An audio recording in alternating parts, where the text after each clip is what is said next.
En apprentissage, on est payé par l'entreprise, donc on a 0 frais de scolarité à charge. Mythe ou réalité? Alors ça, c'est une réalité. On a l'avantage d'être en apprentissage. Dès lors qu'on signe le contrat, c'est en fait l'entreprise qui va nous payer tous nos frais de scolarité. Donc nous, on a 0 € à payer. C'est quand même très pratique, effectivement, quand on a moins de sous-sous, qu'on n'a peut-être pas forcément les Exactement. moyens financiers de pouvoir s'inscrire. Du coup, ça. c'est une bonne solution. Ok. C'est ce que tu avais fait, toi, d'ailleurs? Ouais. Très, très cool. Ok. On n'a plus de vacances, on finit par être épuisé avant même d'avoir le diplôme. Mythe ou réalité? Alors, c'est quand même un mythe. C'est vrai qu'on a moins de vacances que ceux qui sont 100% à l'école, ceux qui sont en formation initiale. Par contre, on a le droit à 5 semaines quand même de congés par an. Et moi, j'ai la chance dans mon entreprise, dès lors que je fais des heures supplémentaires, de pouvoir les poser, En plus. avoir des week-ends prolongés et bien les caler en fonction des jours fériés. Je peux me faire 3-4 jours de repos. Donc oui, c'est un mythe, mais on a quand même des congés pour se Donc reposer. tu dirais que le rythme, en vrai, c'est très acceptable. Là, ça va. Oui, c'est acceptable. Voilà, Vraiment. on n'est pas terrassé, les copains, par le format. Bon, très chouette. L'UTT, ça, c'est un truc qui revient beaucoup. L'UTT après l'IUT, c'est inaccessible. Alors, c'est un mythe, parce que sinon je ne serais pas à côté de toi aujourd'hui. Ok. Non, c'est pas du tout inaccessible et j'aimerais quand même rassurer les gens, mes camarades, ceux qui viennent de BUT, que c'est tout à fait possible avec de l'ambition. Forcément, il faut avoir l'envie et la motivation de rejoindre l'UTT et c'est pour ça que je suis là aujourd'hui. Je suis très content d'être ici. Toi, du coup, c'est le parcours que tu as fait, hein, c'est ça? C'est ça. Donc, tu as fait d'abord un IUT. Ouais. En IUT, 2 ans. 3 ans de BUT génie mécanique et productique Ok. à l'Université Polytechnique Hauts-de-France. Et puis ensuite, j'ai décidé de rejoindre l'UTT. C'était déjà un choix que je voulais faire déjà dès le Depuis le lycée. début. Donc, tu savais, tu avais Ouais. déjà ton truc en tête. C'est et ça. tout. Ok, hyper chaud. Waouh, on a des robots qui se baladent partout à côté de nous. Très, très cool. Bon, un truc qui revient aussi souvent, il est difficile de s'intégrer à l'IUT après un BUT. Non, c'est un mythe. C'est Ah. aussi un mythe. On a l'avantage en école d'ingénieur d'avoir une semaine d'intégration. Ok. Forcément, là, on peut connaître de nouvelles personnes. Alors, il y aura aussi des personnes qui viennent de BUT. Donc là, on peut se retrouver un peu aussi entre BUT, mais on peut faire des nouvelles connaissances avec déjà des gens qui sont à l'UTT initialement. Donc non, on peut facilement s'intégrer.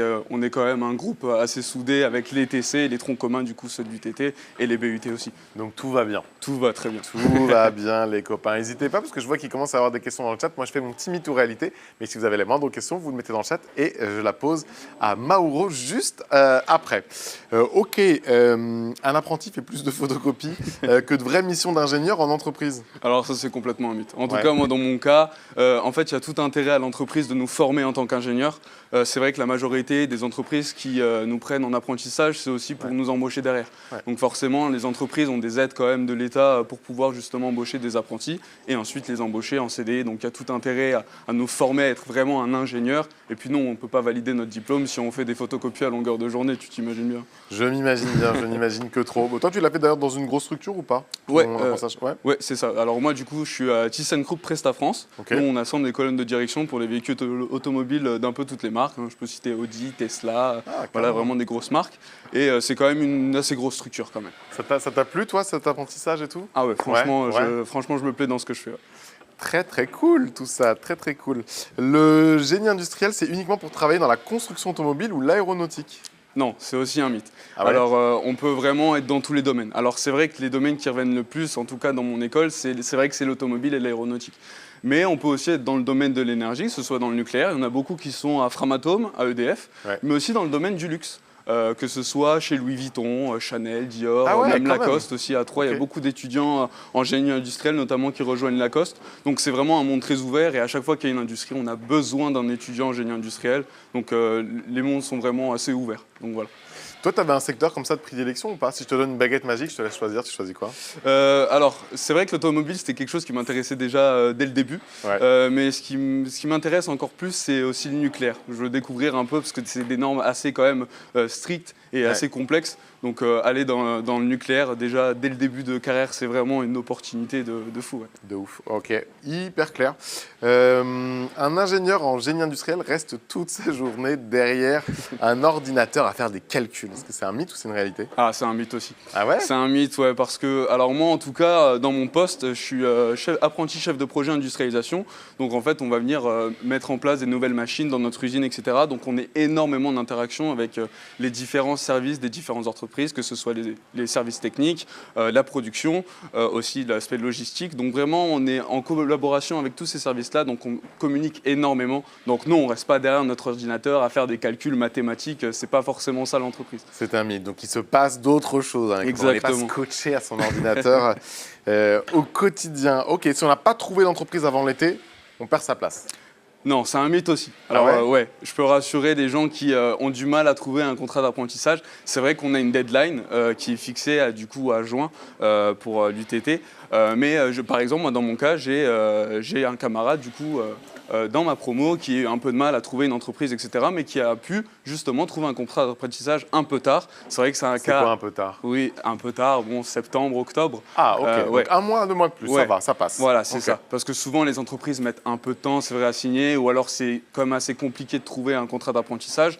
Mais dans tous les cas, même si on n'a pas trouvé, soit on peut justement refaire une année FISEA pour justement retrouver une entreprise, ou alors on bascule vraiment à 100% en tant qu'étudiant. Donc non, on n'est pas viré du TT si on ne trouve pas un contrat d'apprentissage. Si je peux rassurer les étudiants qui nous écoutent. Parce que c'est vrai qu'il y a toujours ce petit stress, hein, les copains, de si on ne trouve pas de boîte, qu'est-ce qui se passe? Est-ce que du coup on finit à moitié à la rue? Non, Non, vous du ne tout. pas à la rue. On vous laisse un petit peu de latitude. Bon, les copains, on est en live, il y a toujours des fois des petits ajustements et tout. Alors juste en régie, je n'ai plus du tout accès aux questions, comme ça vous savez. J'ai plus accès, donc si vous voulez me les envoyer par WhatsApp, c'est pas grave, j'ai mon téléphone à côté, je peux toujours voir, mais là je n'ai plus du tout accès au chat.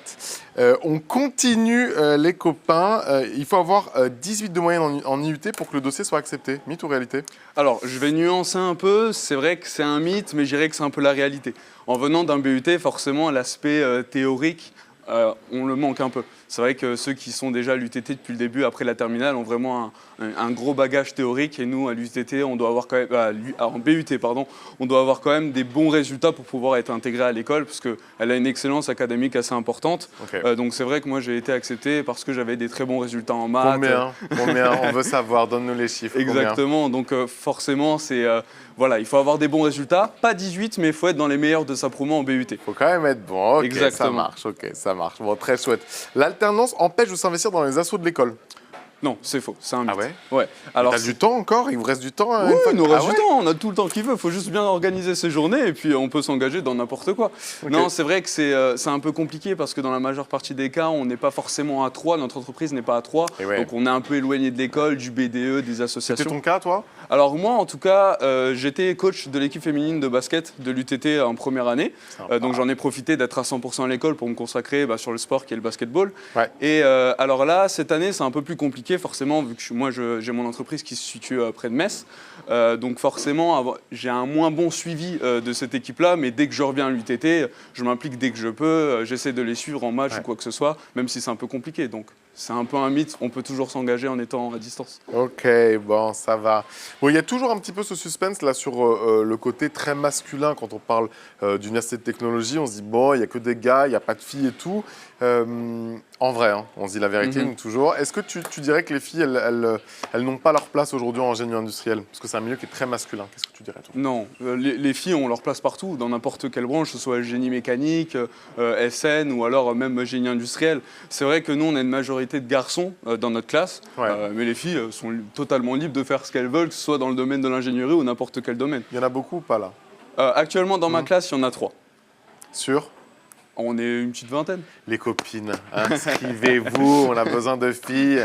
On a besoin de filles, venez à l'UTT. Ok, très très chouette. Faire de l'apprentissage à l'UTT signifie tirer un trait sur l'expérience à l'étranger. C'est un mythe aussi. Ah ouais? C'est totalement faux. Bouger? Parce que justement, en fait, on doit aussi bouger à l'étranger, nous, avec notre entreprise. C'est vrai que du coup, on a cette mobilité de 3 mois en dernière année du cursus ingénieur. Doit bouger avec l'entreprise. Donc en fait, l'entreprise va justement nous envoyer à l'étranger, que ce soit chez un prestataire, un client, un fournisseur, ou même si on ne trouve pas, l'UTT peut toujours nous trouver une place avec les universités partenaires.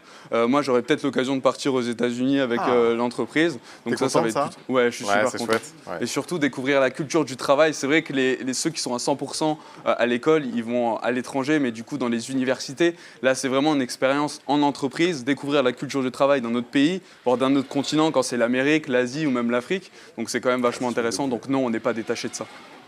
Hyper cool. En apprentissage, est-ce que c'est difficile de concilier sa vie pro, sa vie perso, enfin de tout concilier quoi, vie pro, vie perso, les cours?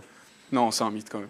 Ouais. Alors c'est vrai qu'on a tendance à se dire, bon, je rentre dans le milieu du travail, ça va être métro, boulot, dodo, etc. etc. Mais en fait, c'est une routine qui est aussi positive dans le sens où si on arrive vraiment à organiser ses journées, caler un peu de sport, caler ses passions, de la musique, même sortir avec ses potes le soir, moi je sais que j'ai des horaires assez flexibles. Je fais 8h, 16h, je pars à la salle de sport juste après le travail. Puis ensuite, je rentre chez moi, je me repose, jeux vidéo avec les copains, ou alors on va boire un coup en ville, ça, il n'y a pas de souci. Donc franchement, que ce soit pratiquer ses hobbies, la musique, du sport, les jeux vidéo, etc., il y a de quoi faire. Tout va bien. On n'est donc pas complètement bloqué une fois qu'on choisit ce format. On a encore une vie. Bon, on arrive à la fin de mon mytho réalité. Encore deux petites questions et puis on va arriver au bout. On ne participe pas à la vie étudiante en étant en apprentissage. Tu dirais quoi? Ah, c'est un mythe aussi. Ouais. Alors, comme je t'ai dit, c'est compliqué vu qu'on est à distance. Par contre, quand on rentre à l'UTT, on peut très bien faire les soirées étudiantes, on peut très bien participer aux grosses soirées organisées par l'UTT, on peut même se déplacer si on n'est pas à 3 pour pouvoir y participer. Donc ça, il n'y a pas de souci sur ça. C'est vrai que la distance, ça reste compliqué, mais non, on n'est pas supprimé du tout.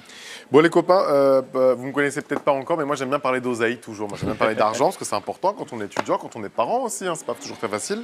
Deux questions pour toi, côté plus oseille. Le salaire d'un apprenti ingénieur suffit à peine à payer son loyer à 3. C'est un mythe. Ouais, tu gagnes assez? Ouais, je gagne assez. Alors moi, j'ai la chance de vivre chez mes parents, donc du coup, j'ai pas de loyer à payer. Bon. Mais je connais des gens qui doivent payer un loyer. Et ça va. Non, ils s'en sortent. Ouais, franchement. On a payer le loyer, à vivre après correctement. Exactement. Il y a des salaires dans certaines entreprises qui sont quand même plus élevés que ce qu'on doit avoir normalement de manière minimum. Mais franchement, ça se fait. Il y a des aides même de la CAF, donc ça, il n'y a pas de souci sur ça. Et bien justement, c'était là-dessus que je voulais aller. Ce sera ma dernière question, plus côté oseille. Est-ce que tu as la réponse? On perd ses droits aux bourses du Crous dès que l'on signe un contrat d'apprentissage. Ouais, malheureusement, ça c'est une réalité. C'est vrai qu'on perd le droit en bourse. Après, d'un autre côté, on a un salaire chaque mois. Par contre, ce que je peux encourager tous les futurs apprentis qui souhaitent justement faire de l'apprentissage, c'est aussi de faire des demandes de tout ce qui est les aides de la CAF. On a le droit de toucher à la participation.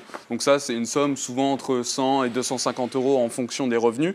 Donc ça, c'est vraiment des démarches à faire sur le site de la CAF. Et puis aussi, il y a toujours les aides au logement, les APL, justement, ça, c'est maintenu. Exactement, qui nous aident à payer le loyer, mais aussi voilà, d'avoir quand même des aides pour payer les courses, etc. etc. Bon, bah, c'est super chouette tout ça. J'ai une dernière question là qu'on me pose. Ça y est, j'ai récupéré en régie, tout va bien. J'ai récupéré mon accès aux questions, tout roule. Comment s'est passée ton admission, toi, à l'UTT? Alors, mon admission, elle s'est bien passée. Donc, j'ai eu un entretien avec une psychologue, du coup, pour voir justement question de motivation, etc. J'ai dû passer un test d'anglais. Alors, moi, du coup, pour vraiment intégrer l'UTT, donc j'ai dû faire une demande au directeur de ma formation de BUT pour savoir si mon avis était favorable, défavorable, moyen, en mettant du coup toutes les moyennes des matières les plus importantes de ma formation. Moi, c'était, pour ceux qui viennent de BUT génie mécanique, ça va être mathématiques, mécanique, DDS, c'est une matière. Et puis ensuite, appréciation des professeurs. Mauro est motivé et sérieux. Il est motivé, Mauro? Il est motivé. C'est pour ça que je suis là aujourd'hui. Donc ça s'est très bien passé. Ça se passerait très bien si on est motivé et si on a de l'ambition. Eh bien, magnifique. Bon, les copains, vous avez entendu, si vous êtes motivé et que vous avez de l'ambition, ça va très, très bien se passer.